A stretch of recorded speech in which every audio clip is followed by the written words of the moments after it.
ఓం Sairam. Hi friends, అందరూ ఎలా ఉన్నారు? నేను బాగున్నాను, మీరందరూ కూడా బాగుండాలని అండ్ అందరికీ కూడా బాబా బ్లెస్సింగ్స్ ఎప్పుడూ ఉండాలని మనస్ఫూర్తిగా కోరుకుంటున్నాను. సో ఈరోజు వీడియో వచ్చేసి, మీ మనసులో ఉన్న వ్యక్తి ఎవరైతే ఉన్నారో, మీకు నో కాంటాక్ట్ సిచ్యువేషన్లో ఉన్న పర్సను, బ్లాక్ చేసుకున్న పర్సను, మీ ఇద్దరి మధ్య జరిగిన మెమరీస్, మీకు సంబంధించిన మెమరీస్ ఏవైతే ఉన్నాయో, మీ పార్ట్నర్ వాటిని చెరిపేసి తన లైఫ్లో తను హ్యాపీగా ఉన్నారా, లేకుంటే మీ మెమరీస్‌ని సేఫ్‌గానే పెట్టుకున్నారా? మీ గురించి ఆలోచిస్తున్నారా? దీనికి సంబంధించిన రీడింగ్ అనేది చూద్దాము. సో నా వీడియోలోకెళ్ళే ముందు నా వీడియో కనుక నచ్చితే లైక్ చేయండి, షేర్ చేయండి, సబ్స్క్రైబ్ చేసుకునే వాళ్ళు సబ్స్క్రైబ్ చేసుకోండి. అలాగే బెల్ ఐకాన్ కూడా క్లిక్ చేయండి. అప్పుడే నేను చేసే న్యూ వీడియోస్ ఒక నోటిఫికేషన్ అనేది వస్తుంది. అలాగే ఎవరికైనా పర్సనల్ రీడింగ్స్ కావాలంటే కనుక స్క్రీన్ మీద ఉన్న వాట్సాప్ నెంబర్కి వాట్సాప్ మెసేజ్ చేయండి. కాల్స్ మాత్రం చేయకండి. అండ్ రీడింగ్ అనేది ఛార్జబుల్. ఇంట్రెస్ట్ అండ్ నమ్మకం ఉన్న వాళ్ళు మాత్రమే కాంటాక్ట్ అనేది అవ్వండి. సో వీడియోలోకి వెళ్దాము.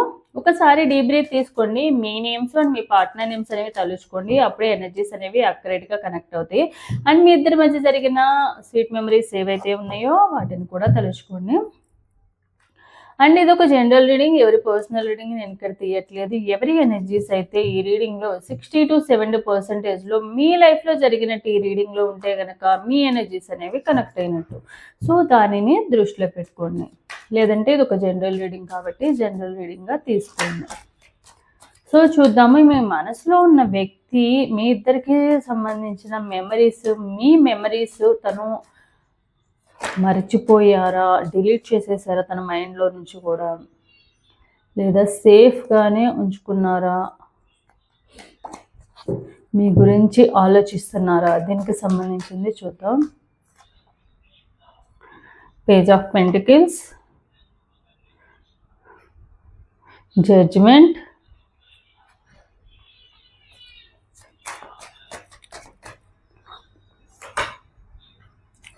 Night of cups.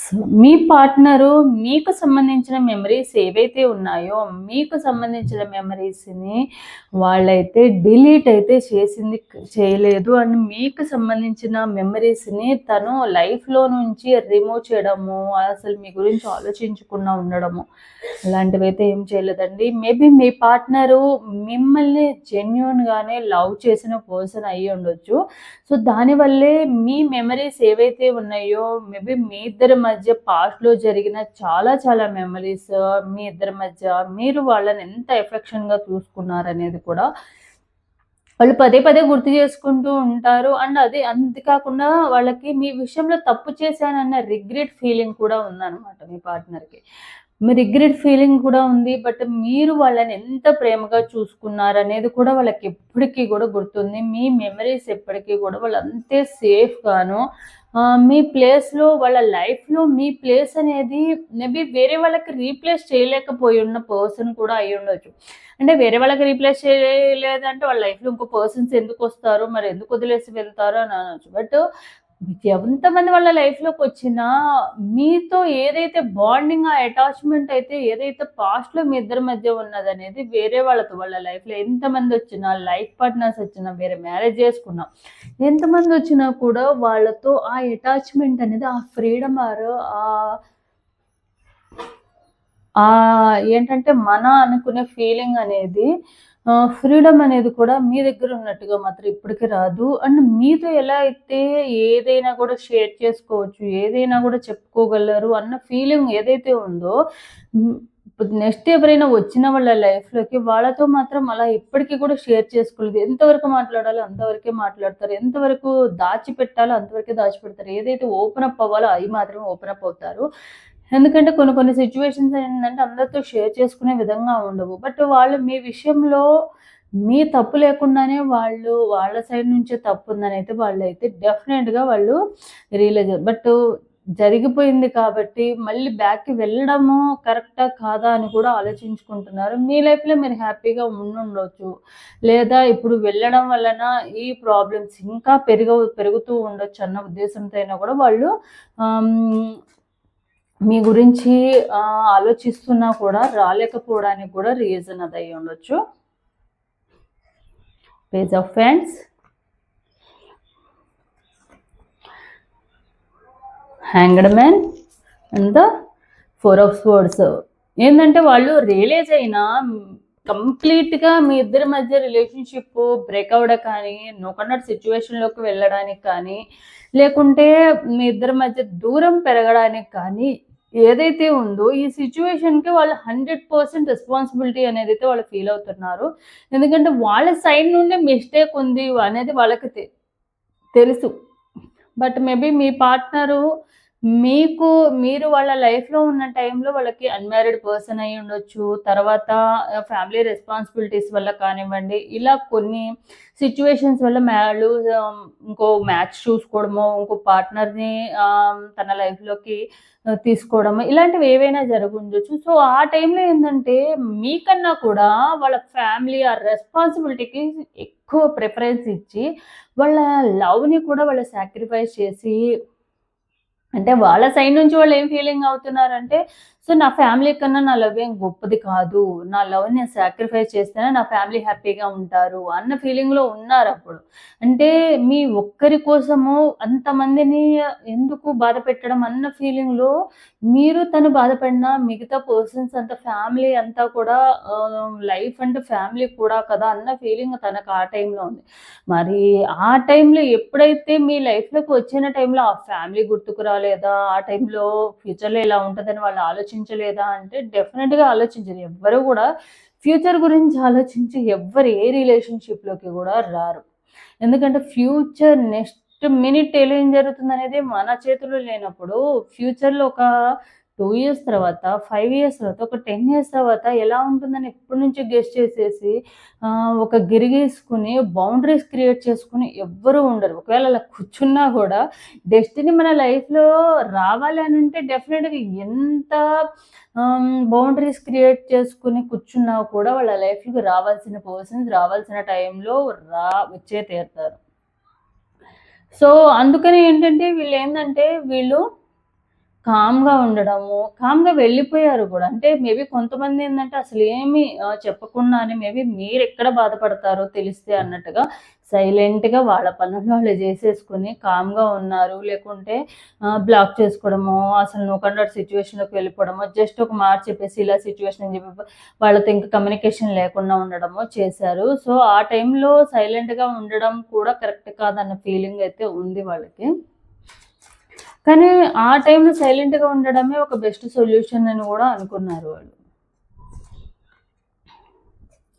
6 of swords, death, page of swords. 6 of swords, death and the page of swords. So, వాళ్ళు ఆ టైంలో ఏం చేశారంటే, ఎక్కువగా వాళ్ళ గురించి కన్నా కూడా, మీ గురించి కన్నా కూడా వాళ్ళ ఫ్యామిలీ గురించి ఆలోచించారు. ఇప్పుడున్న సిట్యుయేషన్‌లో ముందు మనము ఈ ప్రాబ్లమ్‌లో నుంచి, నా ఫ్యామిలీ ప్రాబ్లమ్‌లో నుంచి బయటపడడం అనేది చాలా ఇంపార్టెంట్ అని, మీ రిలేషన్‌షిప్‌ని ఎండ్ చేసేసుకొని వెళ్ళిపోవడం అయితే జరిగింది. నో కాంటాక్ట్ సిట్యుయేషన్‌లో వెళ్ళడమో, లేకుంటే ఏది జస్ట్ ఇలా అని చెప్పి వాళ్ళ లైఫ్‌లో వేరే పార్ట్నర్స్ రావడము, ఫ్యామిలీ రెస్పాన్సిబిలిటీ, ఫ్యామిలీ సిట్యుయేషన్స్ అని చెప్పేసి సైలెంట్‌గా వెళ్ళిపోవడం అయితే జరిగింది. బట్ ఏందంటే చాలా చాలా సార్లు వెళ్ళిపోయిన తర్వాత కూడా వాళ్ళు మీ గురించి ఆలోచించట్లేదా? మీ గురించి అసలు పట్టించుకోవట్లేదా అంటే డెఫినిట్‌గా కాదు.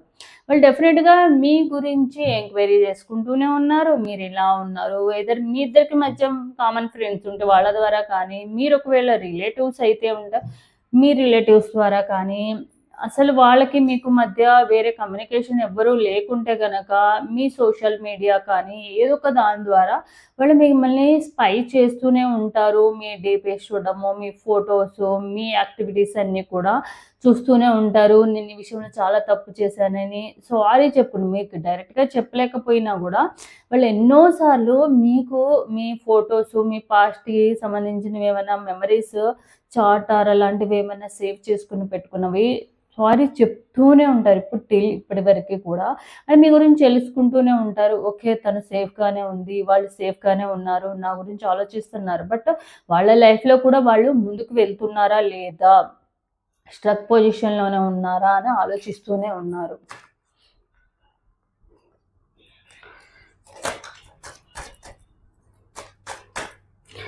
మరి వాళ్ళ లైఫ్లో మీరు వద్దనుకున్నప్పుడు మీ మెమరీస్ ఎందుకు ఉంచుకోవడం? వాళ్ళు మీ గురించి ఎందుకు అంత ఆలోచించేవాళ్ళు? ఏదో టైం వచ్చినప్పుడు ఆలోచించకుండా టైం అయిపోయినాక, సిచ్యువేషన్ దాటిపోయినాక ఆలోచించడం వల్ల ఉపయోగం ఏముంది?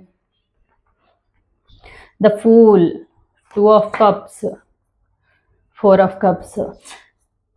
ఎందుకంటే అప్పుడు వాళ్ళకి అంత ఆలోచించడానికి వాళ్ళ పేరెంట్స్ ఒకవేళ మీ లైఫ్లో ఉండడం వలన వాళ్ళ లైఫ్లో అంత ఫ్రీడమ్ ఉండదేమో. ఫ్యూచర్లో అయినా కూడా మేబీ వాళ్ళ లైఫ్ పార్ట్నర్ వచ్చిన పర్సన్ రావడం వలన, మీతో మాట్లాడడం వల్ల వాళ్ళకంటూ ఫ్రీడమ్ ఉండదు, భయపడుతూ బతకాలి, ఇలాంటివి ఏవో ఆలోచించుకుని అయితే వాళ్ళు దూరంగా ఉండడం అయితే జరిగింది.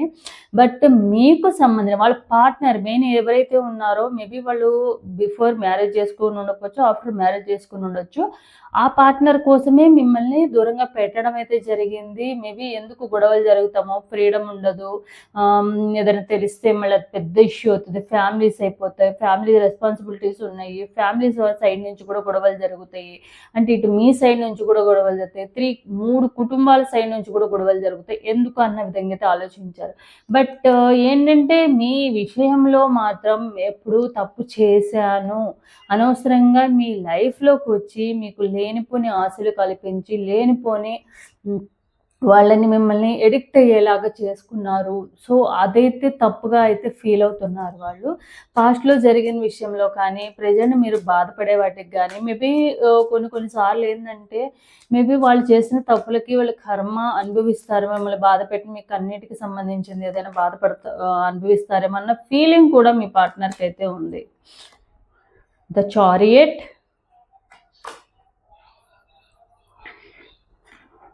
Ten of cup. బట్ ఏంటంటే వాళ్ళ లైఫ్లో ఎలాంటి సిచ్యువేషన్ వచ్చినా కూడా వాళ్ళు ఏంటంటే ఒక 50% మాత్రమే ఓకే, ఫ్యామిలీ అయినా హ్యాపీగా ఉంది కదా, ఫ్యామిలీని హ్యాపీగా చూసుకోవడానికే కదా నేను ఇప్పుడు దూరంగా ఉండడానికి చేసింది ఇదంతా. సో మరి అలాంటప్పుడు నేను ఎందుకు అంతగా బాధపడిపోవడము? సో ఓకే పర్లేదు, డెస్టినీలో ఇదే రాసిందేమో, ఫ్యామిలీనైనా హ్యాపీగా పెట్టడానికే కదా నేను ఇది చేసింది. సో నేనెందుకు రిగ్రెట్ ఫీల్ అవ్వడము, నేను తప్పు చేశాను అని. తను నా లైఫ్లోకి రావడం అనేది ఎలా అయితే డెస్టినీలో ఉందో, మా ఇద్దరి మధ్య బాండింగ్ కానీ ఆ రిలేషన్షిప్ కానీ ఎండ్ అవ్వాలని కూడా డెస్టినీలోనే ఉందేమో అని ఒక 50% అలా కూడా ఆలోచిస్తున్నారు. వాళ్ళు మోటివేట్ చేసుకోవడానికి ఎక్కువగా, అంటే వాళ్ళ సైడ్ నుంచి తప్పు ఉందని రిగ్రెట్ ఫీల్ అవ్వకుండా వాళ్ళని వాళ్ళే మోటివేట్ చేసుకుంటూ ఉన్నారు. సో వాళ్ళు ఏంటంటే వాళ్ళ గురించి నెగిటివ్గా ఆలోచించుకుంటున్నా, మీ విషయంలో తప్పు చేసినా అని అయితే రిగ్రెట్ అయితే ఫీల్ అవుతున్నారు. బట్ వాళ్ళ ఫ్యామిలీని హ్యాపీగా ఉంచడానికే కదా, 1 or 2 పర్సన్స్ కోసం హోల్ ఫ్యామిలీ ఆర్ 2 ఫ్యామిలీస్ని బాధ పెట్టడం కరెక్ట్ కాదు అన్న విషయం ఎక్కువగా థింక్ చేస్తున్నారు. సో మీ మెమరీస్ కానివ్వండి, మీకు సంబంధించినవి కానివ్వండి, మీరు వాళ్ళని చూసుకున్న విధానం కానివ్వండి, ఈ రిలేషన్షిప్లో ఉన్నన్ని రోజులు కానీ, ఇదన్నీ వాళ్ళు ఎప్పటికీ మర్చిపోరు. మీ గురించి ఆలోచనలు కూడా మర్చిపోరు. మేబీ మిమ్మల్ని కాంటాక్ట్ అవ్వకపోవచ్చు కానీ బట్ వాళ్ళు ఏంటంటే వాళ్ళు మీ ఫోటోతో మాట్లాడుకోవడము, మీకు బాధ అనిపించినప్పుడు మీ ఇద్దరి మధ్య జరిగిన ఫొటోస్ కానివ్వండి, మెమరీస్కి ఏమైనా ఉంటే కనుక ఇవి సేఫ్గానే పెట్టుకున్నారు. మేబీ పాస్ట్లో మీ ఇద్దరి మధ్య ఇప్పుడు డిస్టెన్స్ వచ్చినా అవి వాళ్ళు ఏదో ఒక దాంట్లో స్టోర్ చేసి పెట్టుకోవడము, అవి సీక్రెట్గా చూడడము, ఇలాంటివన్నీ కూడా చేస్తూ ఉన్నారు ప్రజెంట్ అయితే. సో చూద్దాము, బాబా గైడెన్స్ అనేది చూద్దాము. మీ పార్ట్నర్ విషయంలో మీకు బాబా ఏం గైడెన్స్ అనేది ఇస్తారని చూద్దాం.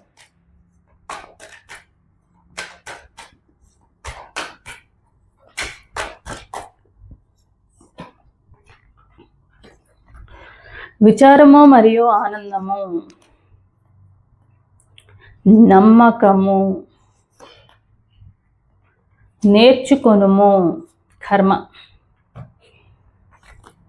సో విచారము మరియు ఆనందము, విచారము మరియు ఆనందము ఒకే నాణానికి రెండు వైపులా ఉంటాయి. అంటే మీ విషయంలో మేబీ ఫస్ట్‌లో మీ ఇద్దరి మధ్య ఉన్న రిలేషన్‌షిప్‌లో ఉన్న టైంలో చాలా చాలా హ్యాపీగా ఉన్నారు. మీరసలు ఎక్స్‌పెక్ట్ చేయలేదు మీ పార్ట్నర్ అంత మంచి పార్ట్నర్ మీ లైఫ్‌లోకి వస్తారు. మిమ్మల్ని అర్థం చేసుకునే పార్ట్నర్ వస్తారని మీరు ఎక్స్‌పెక్ట్ చేసి ఉండరు. అలాగే మీ పార్ట్నర్ కూడా మీలాంటి పర్సన్ తన లైఫ్‌లోకి వస్తారని కూడా ఎక్స్‌పెక్ట్ చేసి ఉండరు. అప్పుడు ఎంత హ్యాపీగా ఉన్నారంటే లైఫ్ అంతా ఇలానే ఉంటదన్న హ్యాపీనెస్ ఉంది. బట్ ఇప్పుడేందంటే బాధపడుతూ ఉన్నారు. అంటే అప్పుడు ఎంత హ్యాపీగా ఉన్నారో తర్వాత అంతే బాధపడ్డారు కాబట్టి, ఈ బాధని ఎప్పుడైతే మీరు యాక్సెప్ట్ చేయగలుగుతారో, మళ్ళీ మీకు హ్యాపీ డేస్ అనేవి డెఫినిట్‌గా వస్తాయి. ఎప్పుడూ బాధపడుతూ ఉండడం లైఫ్ అవ్వదు. ఎప్పుడూ హ్యాపీగా ఉండే సిట్యుయేషన్స్ వస్తాయనేది కూడా లైఫ్ అవ్వదు.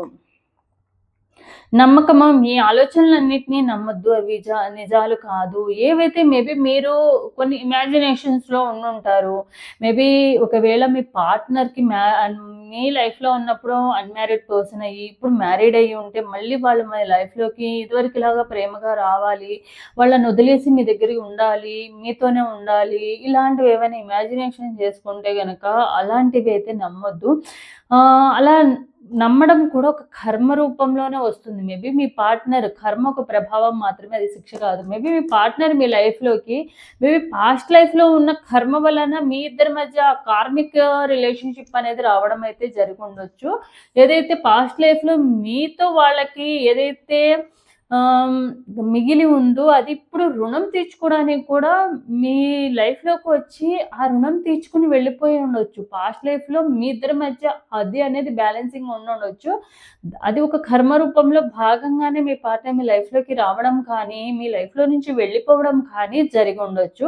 సో, అది మీరు యాక్సెప్ట్ చేయాలి. మీ పార్ట్నర్ అసలు ఎందుకు నా లైఫ్‌లోకి రావడము, మళ్ళీ ఇలాంటి సిట్యుయేషన్స్ ఎందుకు కల్పించి నన్ను ఇంత బాధ పెట్టడం అని అనుకుంటున్నారు అంటే గనక, అది శిక్ష అనేది కాదు. మీ కర్మని క్లీన్ చేయడానికే మీ పార్ట్నర్ మీ లైఫ్‌లోకి రావడము, ఆ రుణం అనేది తీర్చుకొని వెళ్ళడం అయితే జరిగింది. నేర్చుకొనుము. జీవితం ఒక పాఠశాల. నేర్చుకుని గగనాంతరాలకి ఎదగండి. సో, మీ లైఫ్‌లో ఏం జరిగినా ఒక బ్యాడ్ సిట్యుయేషన్ నుంచి కంపల్సరీ మీరు ఎంతో కొంత నేర్చుకోవాలి. అది ఏంటంటే ఫ్యూచర్‌లో అది మళ్ళీ రిపీట్ అవ్వకుండా ఉండాలి అంటే డెఫినిట్‌గా మీరు దాని నుంచి ఎంతో కొంత నేర్చుకుంటేనే లైఫ్‌లో మీరు ముందుకు వెళ్ళగలుగుతారు. లైఫ్ లెసన్ నేర్చుకోవడం అనేది చాలా చాలా ఇంపార్టెంట్ ప్రతి ఒక్కరికి కూడా. ముఖ్యంగా ఏదైతే బ్యాడ్ ఇన్సిడెంట్స్ జరుగుతూ ఉంటాయో, సాడ్ ఇన్సిడెంట్స్ జరుగుతూ ఉంటాయో దాంట్లో నుంచి మనం ముఖ్యంగా నేర్చుకోవాల్సి ఉంటుంది. అప్పుడే లైఫ్‌లో ముందుకు వెళ్ళగలుగుతాము. అంతేగాని అక్కడే స్ట్రక్ అయిపోవడం అనేది కూడా కరెక్ట్ కాదు. సో, ఇదనమాట ఈరోజు రీడింగ్ అనేది. సో, ఎవరికైతే రెజొనేట్ అవుతుందో తప్పకుండా లైక్ అండ్ కామెంట్ రూపంలో క్లెయిమ్ చేసుకోండి. సో, ఇది నా video. Thanks for watching my video.